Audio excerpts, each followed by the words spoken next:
Many people are convinced that Jamaica is a dangerous place when it comes to crime. And that includes not only people who've never been to Jamaica, but also Jamaicans themselves. Each video I produce on this channel always has at least one comment that brings up this subject. People write something like, Jamaica is wonderful, but what about the crime? So let's address the elephant in the room and finally get that crime rate explained.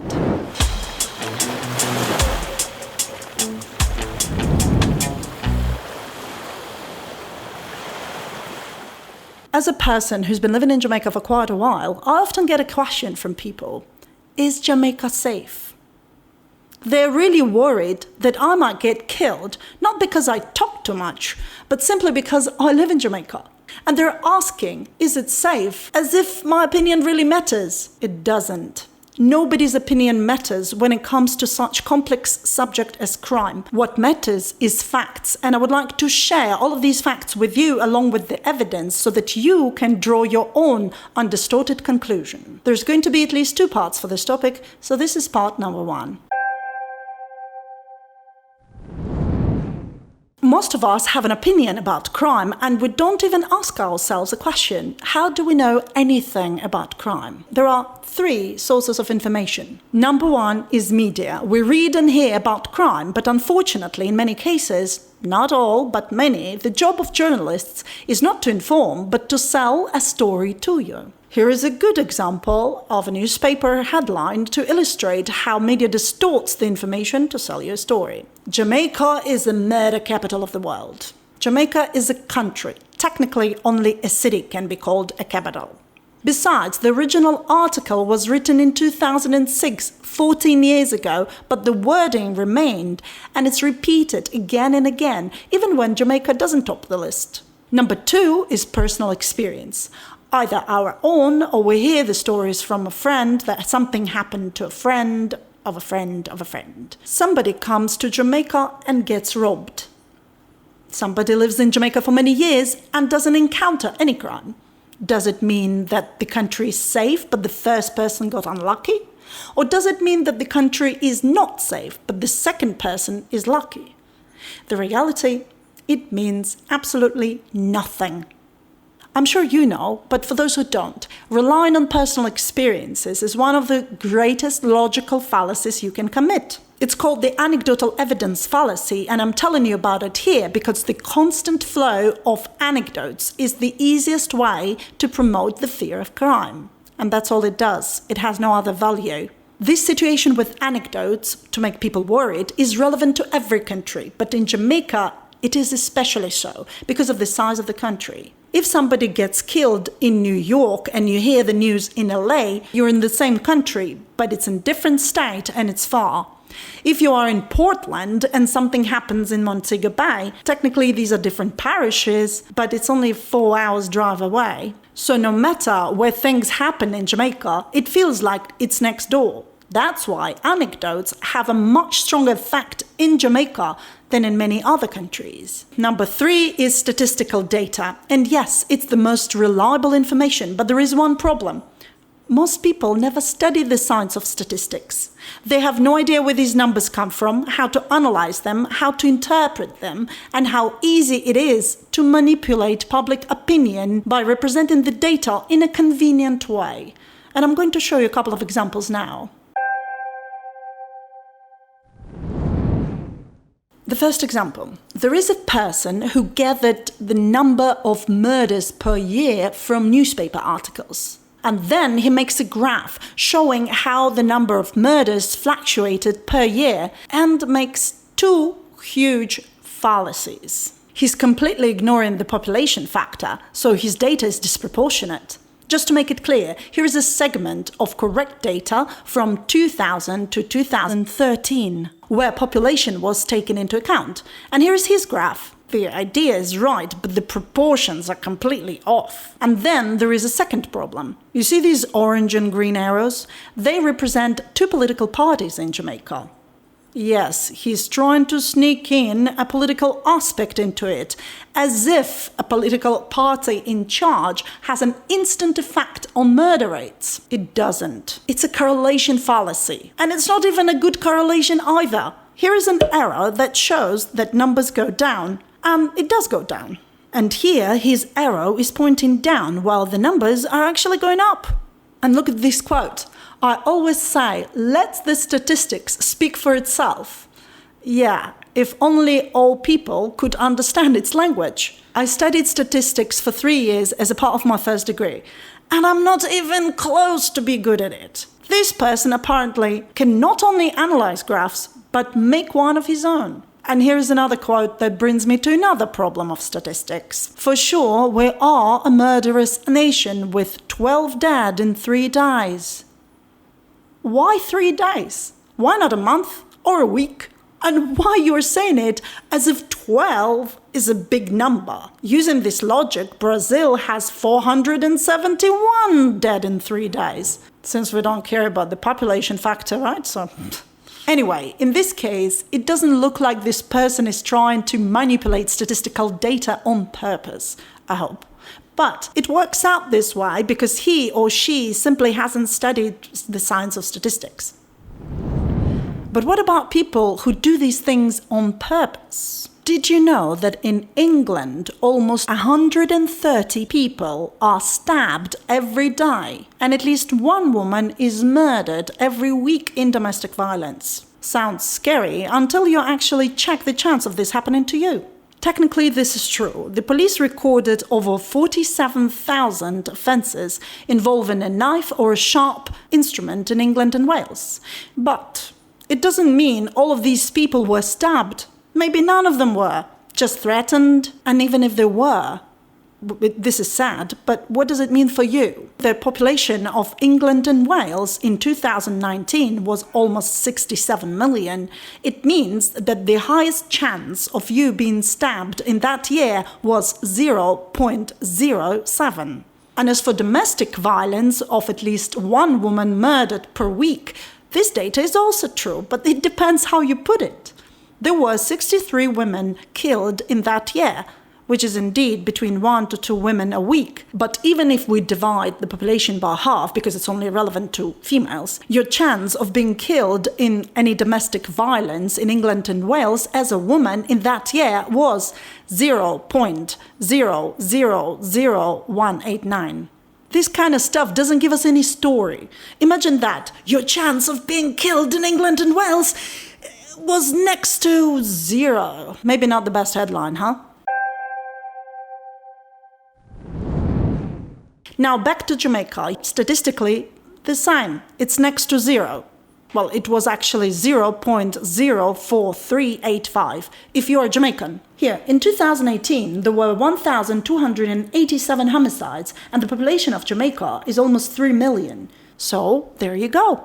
And if you're a tourist, then we shouldn't be considering local population. Instead, we need to consider 4.3 million tourists who visited Jamaica that year, and then see how many of them got killed, and that would give you a chance of something happening to you as a tourist in Jamaica in some particular year, and your chance would be 0.00000. See how easy it is to manipulate statistical data and present it as if the world is a dangerous place, or as if the world is the safest place.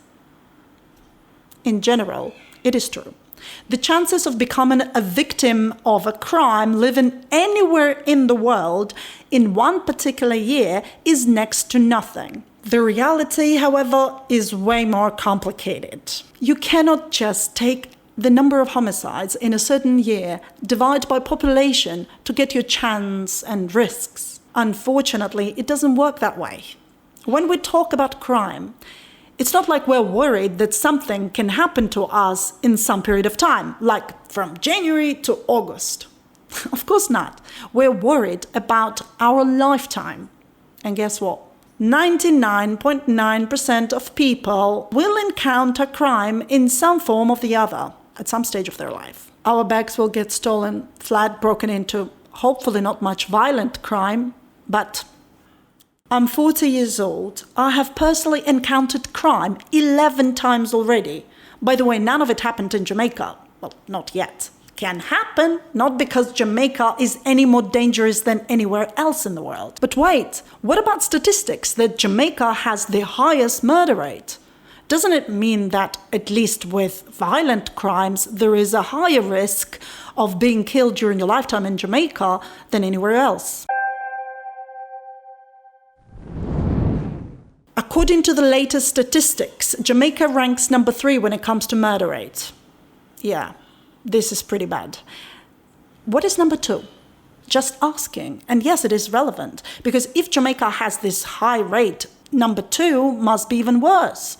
We must have read about it all over the news, right? So what is it? I'll save your time. It's US Virgin Islands. Let's look at the actual numbers.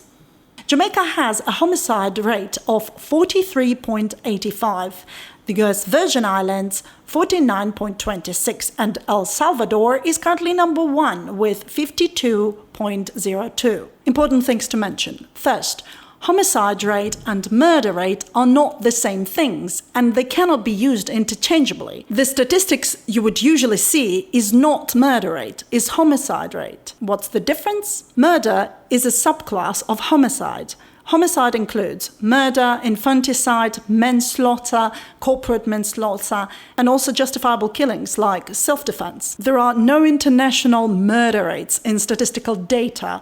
Internationally, there are only homicide rates. And what countries include into homicide rates depends on the country. Like the murders that happen during military conflict are not included in homicide statistics. Gang-related murders might neither be included in this homicide statistics because countries would view them as like local conflict or terrorist attacks. While in Jamaica, gang-related murders are obviously included in homicide statistics, because if we don't include them, Jamaica hardly has any murders. The reason I'm telling you that is because the type of statistics that is included in each of the homicide rates solely depends on the type of the country and what is viewed as homicide in that country. And secondly, I need to draw your attention here why you keep hearing about Jamaica a lot in the media, but pretty much nothing about US Virgin Islands or El Salvador. Even if you open top 10 list of countries with high homicide rates, you will hear nothing about them in the media, except Jamaica. Why is that? Some people seriously believe that Europeans or Americans are trying to destroy the image of Jamaica on purpose. There is some kind of conspiracy behind it. Guys, look at this list. It's very simple and obvious. Jamaica is an important tourist destination for Americans, Canadians, and Western Europeans. The other countries are not. If you're a journalist and you're writing an article with a headline, "Is the new murder capital of the world," no disrespect to, please, but who cares? Not like anyone is going there on holiday. So nobody is trying to destroy the image of Jamaica. The truth is much worse. They don't care. They don't care about the image, they don't care about Jamaica, they don't care about tourism or even politics. When it comes to media, they simply need a sensation. If they cannot find one, they make one. It's their job.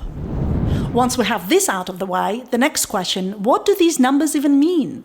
43.85 is what? The number of criminals? The number of victims per population per year, or maybe per 3 days? What is it?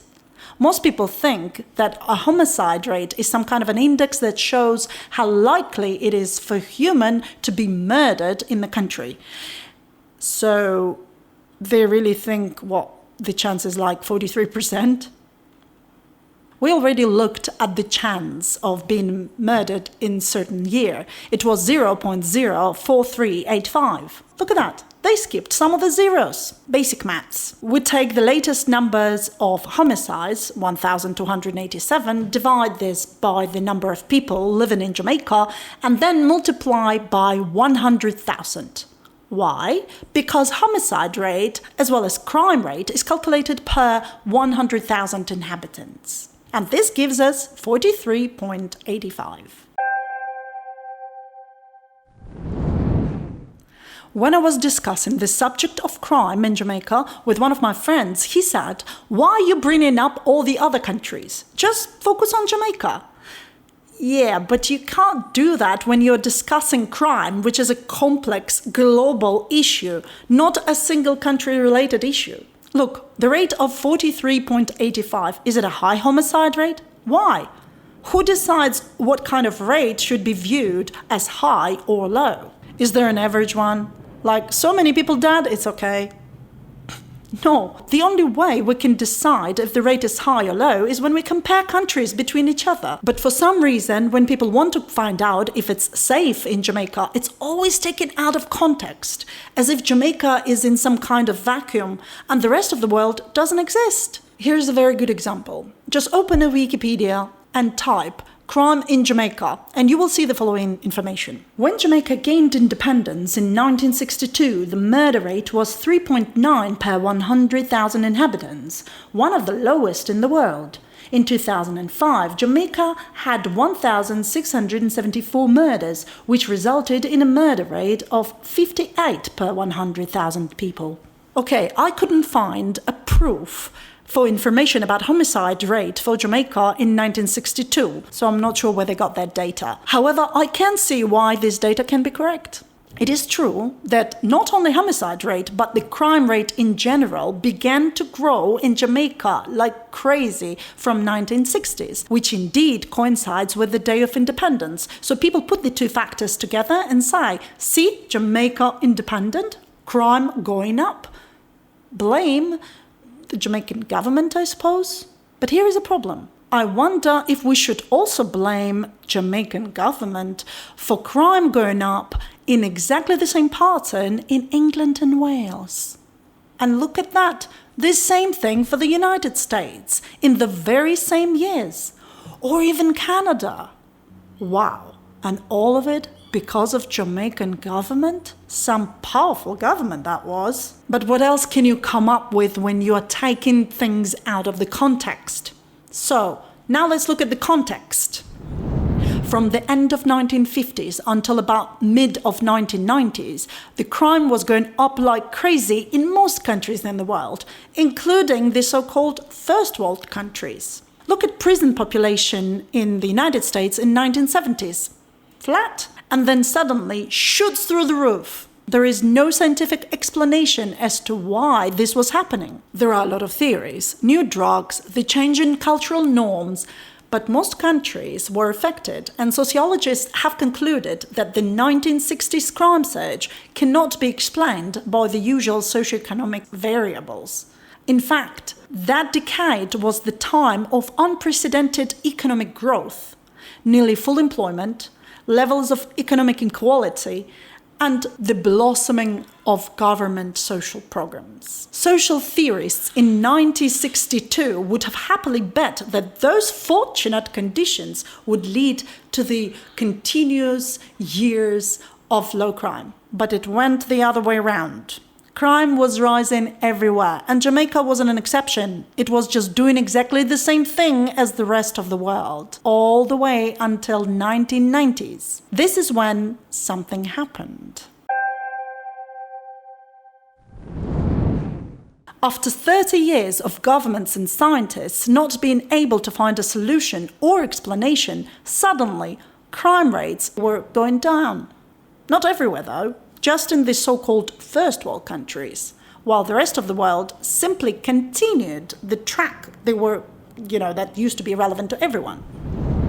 Most people believe that the main reasons for crime in Jamaica is relative poverty, unemployment, corruption, and so on. But of course, as we've just seen in the example of 1960s, those were not the main reasons for crime elsewhere. This world example of many years also proves that politics does not control the level of crime either. It can control the response to crime, but not the crime itself. Here, the United States began imprisoning so many people. There are 2.2 million Americans in prison right now, with another 4.7 million adults on probation or parole. And look at that. The crime went down, but wait, they had been doing it from 1970s, and for 20 years it had no effect, and then suddenly in 1990s it went down. Now, England and Wales or Canada were not incarcerating people in such great numbers, but the crime went down there just the same, even more so, and in the very same years. Why is that? Poverty levels, government control, all of these matter, of course.